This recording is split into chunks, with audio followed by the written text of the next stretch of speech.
إن الحمد لله نحمده ونصلي على رسوله الكريم أما بعد أعوذ بالله السميع العليم من الشيطان الرجيم بسم الله الرحمن الرحيم إنما يؤمن بآياتنا الذين إذا ذكروا بها خروا سجدا وسبحوا بحمد ربهم وهم لا يستكبرون تتجافى جنوبهم عن المضاجع يدعون ربهم خوفا وطمعا ومما رزقناهم ينفقون فلا تعلم نفس ما أخفي لهم من قرة أعين جزاء بما كانوا يعملون. حضرات محترم، گزشتہ آیات میں ہم نے ان بدنصیب لوگوں کا تذکرہ پڑھا جو اللہ سے ملاقات کی امید نہیں رکھتے اور نہ ہی اس تصور کو اپنے ذہن میں رکھتے ہیں کہ مرنے کے بعد دوبارہ اٹھنا ہے، بلکہ وہ ان باتوں پہ اعتراضات کرتے ہیں. وَقَالُوا أَإِذَا ضَلَلْنَا فِي الْأَرْضِ وَيَأْتِي بِخَلْقٍ جَدِيدٍ، کہ جب ہم زمین میں گم ہو جائیں گے تو کیا اس کے بعد پھر دوبارہ نئی طرز پہ ہمیں پیدا کیا جائے گا؟ یہ وہ اعتراضات ہیں جو وہی انسان کر سکتا ہے جو آخرت کی امید نہیں رکھتا اور اللہ کو اپنا رب نہیں مانتا. جس انسان کو یہ پتہ ہے کہ میرا ایک رب ہے اور جتنی نعمتیں میرے پاس ہیں یہ اسی کی عطا کردہ ہے، تو پھر یقینی بات ہے کہ وہ ایک تو اس پہ احساس ہوتا ہے کہ میں اس کا شکر ادا کروں، اور دوسرا احساس یہ ہوتا ہے کہ میں اس کی نافرمانی سے بچوں، کیونکہ یہ ایک حقیقت ہے. کوئی انسان اس بات کو تسلیم کرے یا انکار کرے، ہم جو کچھ کر رہے ہیں اچھا یا برا، ایک دن ہمیں اپنے رب کے روبرو پیش ہو کے اپنی زندگی کے ان اعمال کا جواب دینا ہے. اور ان آیات میں اللہ رب العزت کہتے ہیں کہ ایمان والے تو حقیقتاً وہ لوگ ہیں انما یؤمنوا بآیاتنا الذین اذا ذکروا بها خروا سجدا. ایماندار تو ان لوگوں کو کہا جا سکتا ہے جن کے سامنے ہماری آیات آ جائیں. آیات سے مراد دو چیزیں ہیں، ایک تو اللہ کی آیات جو قرآن کریم کے اندر پڑھی جاتی ہیں، اور ایک آیات کا معنی نشانیاں ہیں. اور ہم اپنی ذات میں اور کائنات میں اللہ کی اتنی نشانیاں دیکھتے ہیں، اور ایماندار جو ہیں ان نشانیوں کو دیکھ کے یہ کہتے ہیں ربنا ما خلقت ھذا باطلا، اے اللہ تو نے یہ سب کچھ فضول پیدا نہیں کیا ہوا، اس کا کوئی مقصد ہے. اور وہ مقصد کیا ہے کہ جتنی نعمتیں ہیں یہ انسان کے لیے ہیں، اور انسان کو اللہ نے اپنی عبادت کے لیے پیدا کیا ہے، اپنی نافرمانی، سرکشی اور بغاوت کے لیے نہیں. اور یہ ایک حقیقت ہے کہ چاہے وہ کہنے والا ہے یا سننے والے کہ ہم اللہ کی اطاعت کم اور نافرمانی، بغاوت اور سرکشی زیادہ کرتے ہیں. اللہ ہم سب کو اپنی پناہ میں رکھے. نبی کریم صلی اللہ علیہ وسلم اللہ سے اس معاملے میں دعا کیا کرتے تھے، رب اجعلنی لک ذکارا لک شکارا لک مطواعا، اے اللہ مجھے ایسا بنا دے کہ میں تیرا شکر کرنے والا بن جاؤں، تیرا ذکر کرنے والا بن جاؤں، اللہ تیرا فرما بردار بن جاؤں. اور یہ یاد رکھیں، ذکر، شکر اور فرما برداری اللہ کی توفیق کے بغیر نہیں ہوتی.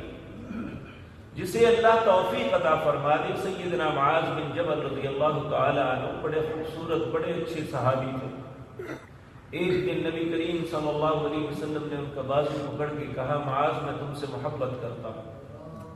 حضرت معاذ تڑپ کے کہنے لگے یا رسول اللہ صلی اللہ علیہ وسلم میں بھی آپ سے محبت کرتا ہوں.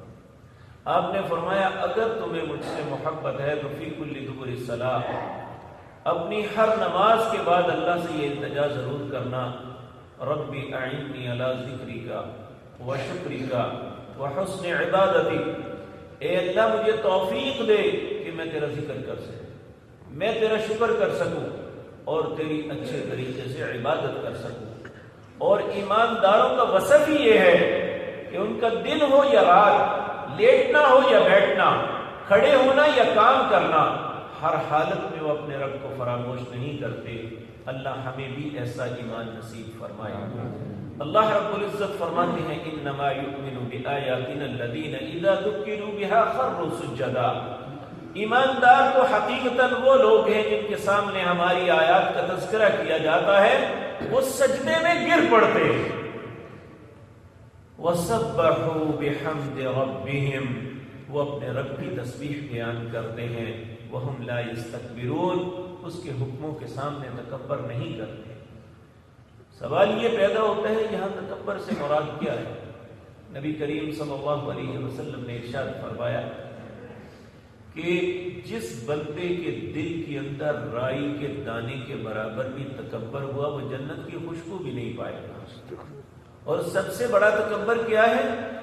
آپ نے فرمایا جس کے سامنے حق بات آ جائے، اسے پتہ چل جائے یہ صحیح بات ہے، پھر اگر وہ اسے قبول نہیں کرتا تو یہ دنیا کا سب سے بڑا متکبر انسان ہے۔ اور ایماندار متکبر نہیں ہوتا، وہ یہ نہیں سوچتا کہ میرا فرقہ کیا ہے، وہ یہ نہیں سوچتا میرے ماں باپ کیا کرتے تھے، وہ یہ نہیں سوچتا کہ میرے معاشرے کی رسومات کیا ہے، بلکہ وہ کیا کرتا ہے جب بھی اللہ کی آیات آتی ہیں خر سجدا، گر پڑتا ہے، سجدے میں چلا جاتا ہے، وسبحوا بحمد ربهم، اور اپنے رب کی تسبیح بیان کرتا ہے۔ نبی کریم صلی اللہ علیہ وسلم اپنے ہر رکوع اور سجدے کے اندر ان دونوں کلمات کو ملا کے اس طرح ادا کرتے، سبحانک اللہم ربنا وبحمدک اللہم اغفر لی، اللہ تو پاک ہے، حمد تیرے لیے ہے، اللہ تو مجھے معاف کر دے۔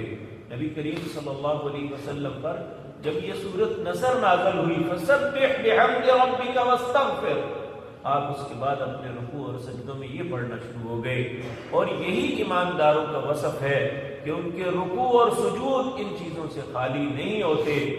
لیکن آج ہم دین کے معاملے میں یہ ڈھونڈتے ہیں سب سے آسان بات کیا ہے، یعنی کم سے کم مجھے بتائیں کہ کم سے کم ہم کیا کر سکتے ہیں۔ حالانکہ اللہ تو یہ چاہتے ہیں والسابقون السابقون اولئک المقربون، جو سبقت کرنے والے ہیں نیکیوں میں وہی تو میرے قریب ہوں گے۔ تو اگر ہم نیکی میں پیچھے رہیں گے تو پھر اللہ کا قرب تو حاصل نہیں ہوگا۔ ممکن ہے کامیابی تو مل جائے لیکن اللہ کا قرب نہیں ملے گا۔ اللہ ہمیں نیکی میں سبقت کرنے کی توفیق عطا فرمائے۔ تو اللہ رب العزت فرماتے ہیں کہ ایمانداروں کی کیفیات کیا ہوتی ہیں؟ تتجافا جنوبہم عن المضاجع، وہ اپنے بستروں کو چھوڑ دیتے ہیں، یدعون ربہم، وہ اپنے رب کو پکارتے ہیں، خوفا و طمعا، اللہ کے عذابوں سے خوف کھاتے ہوئے اور اللہ کی جنتوں کی طمع کرتے ہوئے۔ یہاں یہ بات عرض کر دوں کہ ہمارے ہاں صوفیاء کا ایک عقیدہ ہے بڑا عجیب و غریب لیکن ایک کفری عقیدہ ہے۔